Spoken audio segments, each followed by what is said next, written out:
Hi guys, welcome back to my YouTube channel.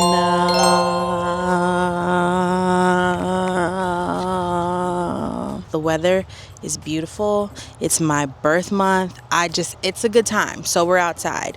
We are going to talk about the 6 books that I read in the month of May because you guys deserve to know about them. A couple heavy hitters, honestly a lot of heavy hitters, and a lot of like trending topics, authors. So we're going to get into it today. The first book that I finished in the month of May was Yesteryear by Caro, Clare, Burke. And this is like advertised as domestic thriller, but it wasn't really domestic thrillery to me. This was more so literary fiction. The main character, Natalie, is a trad wife influencer. Out of the 6 books that I read in May, trad wives and just like traditional lifestyles was mentioned in 3 of them. So to me, that feels like they are becoming more of a thing. But I mean, that's kind of the media landscape that we're in, and seeing a lot of trad wife content. So I was like, is this more Nara Smith-esque or is this more Ballerina Farms-esque? And I think that we are leaning towards Ballerina Farms. But in the story, the main character, again, Natalie, she kind of goes back and forth between 2 timelines, 2 realities. One where she has her family, where she knows her kids, she loves her husband. And then another where these kids are calling her mom. This is her same Caleb. This is her husband, but she doesn't like him. And this is just not the world that she would want to be in. Now, I sat and I really thought on this rating because I felt like, I don't know what you would call that literary device, right before the falling action, like the reveal, that was done so well. Like, Judgment Day is here.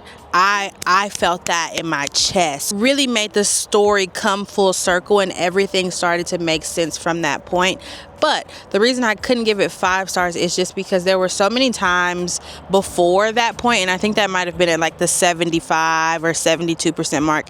There were so many points before that where I couldn't tell which reality we were supposed to be in. If it was supposed to be the past, if it was supposed to be the present. So I just didn't feel like a lot of the transitions were seamless. But what this book did well is mental health representation and kind of also like unreliable narrator. So I can't say too much without spoiling. 4-star read, maybe even 4.5. But I am curious to see what you guys think about this read, or if it's even on your radar. Lots of themes about womanhood and motherhood, even like religion and deconstructing religion and just questioning sort of the power of something that you can't see and something that you can't believe in. It's very well broken down and explored in this book through trad wife lifestyles. All right, next book that we have here is A Good Person by Kirsten King. I also gave this book 4 stars. We also talked a little bit about trad wife content in this book, but the main premise of this story is we meet the main character Lillian in a situationship with this guy named Henry. We know like what a situationship entails. We also know about men. So Henry was not taking this seriously. It just wasn't what he wanted. And then in one of the last situations that they had, one of the last altercations that they had, there was a moment where Lillian felt, and not even felt like, but she was basically assaulted by Henry. We get all this context about them and their relationship, and then at work there's this like psychic or mind reader, or I don't even know what her technical title is, but Lillian basically tries to find out if she can hex someone, and she puts a hex on Henry, and then we see that Henry is dead. Lillian is convincing herself out of the fact that she cannot be responsible for this because it was a hex and hexes don't work, so why would it be her fault? Now, I don't know if I have ever read a book with an unlikable narrator before. If I have, it's not coming to mind, but this book really put that into perspective for me. So not only was she unreliable in the sense that you can't really trust what she says, but as the book started to progress, it's like, I just don't think you are a good person, and kind of questioning what a good person is, right? Are you a person that's going to be on the line of well, Henry was cheating, he assaulted her, he deserved to die, like she should get justice. Where is your moral line in the story, and what to you determines what a good person is? So obviously Lillian is sort of one of the main suspects because she's the ex. She was very bitter. She's posting things online under fake names, right? So clearly attention is on her. She gets a lawyer and we kind of work through that process. I want you guys to go read this book because I want to know what your thoughts are. Yes or no? I'm not even going to ask the question. I just want to know yes or no. Do you think that fill in the blank? Yes or no? If you've read the book or if you are going to read it, if it's on your radar, that question will make sense to you. So read it and come back and tell me what you think. It is a necessity. Next up, we got into Girl Dinner by Olivie Blake. Olivie Blake is one of my favorite authors of all time. I don't even know if that's the statement that I can say or that she wrote one of my favorite books of all time. I think that is more accurate. But this was Girl Dinner, and this was about two perspectives. We get to hear from Sloane and we get to hear from Nina. I think that I have it right, but I might be switching the names and the storylines, but I'm still describing the story right. Nina, I think, is the undergrad student, and she is trying to rush and join the sorority. I don't even know if it has a full name, but they keep calling it the House. And then Sloane, she works at the university. She is going to become the graduate advisor. So that's kind of how the two paths overlap. And so the main part of this book is women deserve to eat men. Yeah, in the house, the women are cannibals. They eat men that do bad things, and that kind of keeps them going. Like, that's the whole gist of the story. And we get to hear from those, again, two unique perspectives of someone that's trying to join this house, someone that is supportive, and someone that sees this from the outside and is questioning things, but, you know, could be persuaded. I think if you have an open mind, you will hear anybody out. You will hear anybody out. And so they kind of bring this to her and say, Sloane, this is what we do. Are we good or bad people? I think in May, we kept seeing this recurring theme of what is morally correct, what is wrong, what makes a good person. There was also talk of religion, talks of motherhood, talks of similar things that we saw in Yesteryear, but just in a very different way. I thought it was really cool. I thought it was good. I thought it wrapped up well, but I didn't feel like there was an ending. Like, despite saying that the story itself wrapped up well, I don't know what the main point that I should leave with is. So I gave this book 4 stars, and I think I'm wanting to do like a Olivie Blake taste test sometime soon because I didn't get around to finishing the Atlas Complex or the Atlas Paradox, whichever one is the last book in that trilogy, and I want to get around to that. And then I try to read Alone with You in the Ether every single year, so we're going to try to do that this year as well and kind of just see if my opinions hold up. Are they still 5-star reads? I was at a different place when I initially read those, so are we still there? Do they still hold up? And can I still say Alone with You in the Ether is my favorite or one of my favorite romances? Stay tuned and we shall see. Next up, we've got The Divorce by Freida McFadden, our favorite thriller author that does not sleep. This might be some of Freida's best work.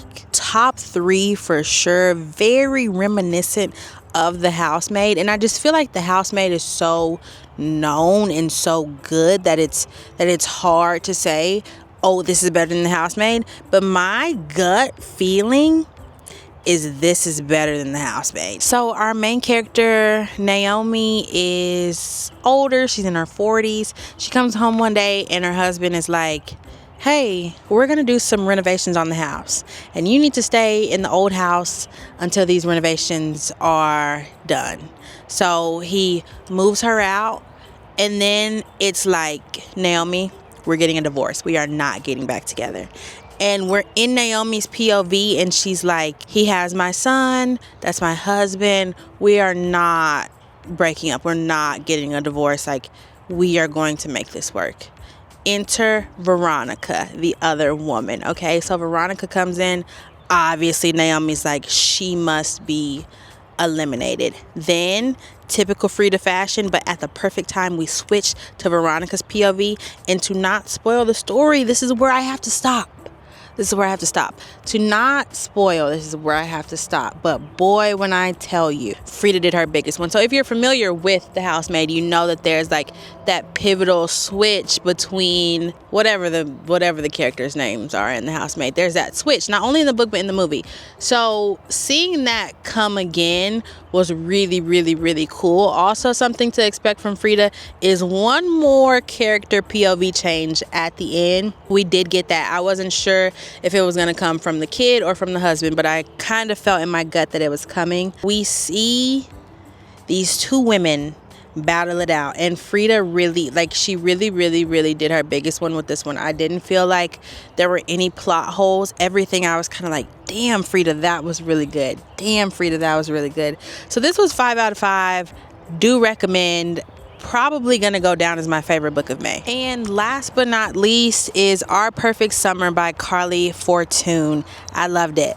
I loved it. Me and Carley have a very interesting relationship. I either hate those books or I really like them. And this is one that I really, really liked. I am a sucker for childhood friends to lovers. That is probably one of the best tropes there is to me. I don't know if I'm just stuck on the fact that I didn't get like a childhood love, but that's one of the best tropes that there is. It's hard to me to find books where that trope is written well or written the way that I want it to be, and then you have just the pinnacle of childhood second chance, love in other words. So I'm always comparing things to that, but I feel like this really held its own. Frankie and George are best friends. At the start of the book, Frankie is engaged to someone else and they end up breaking it off. Honeymoon is still paid for. So this is kind of a micro trope that we've seen before, but the honeymoon is still paid for. The ex says, hey, go on the honeymoon. George had a plan. George comes on the honeymoon and they fall in love. I think with childhood friends to lovers, and when you do that back and forth POV, you have a really, really good opportunity to build sort of this system of evidence for the fact that one person has been yearning for the other for so long. And George was writing Frankie these letters over the course of their relationship, so we got to see those as well because he had just been absolutely smitten and in love with her the entire time. So that was a really, really fun thing to read. All right, you guys, that is a wrap on my May reads. This was just kind of a taste test, kind of a dive in, kind of putting these things on your radar if you like these tropes, because again, I try my best to be spoiler free, and if that changes or if that does change for a video, I will be sure to say something. I hope that you enjoyed this video. I hope that you are being patient with me as I transition, but as we start to get these videos back going. As for what I'm currently reading, kind of what I brought out of May into June, Score by Kennedy Ryan and The Low Job. And as for Score, it is June. We're halfway through the year. There are 6 months left. This might be romance of the year. All the places, everywhere I am, is in the description. Make sure that you like the video, comment something, tell me how many books you read in May, how many books you want to read in June, if you liked any of the books I read, if you didn't like the books. Let's have a conversation, guys. And until the next video, make sure that you keep reading, and I will see you soon.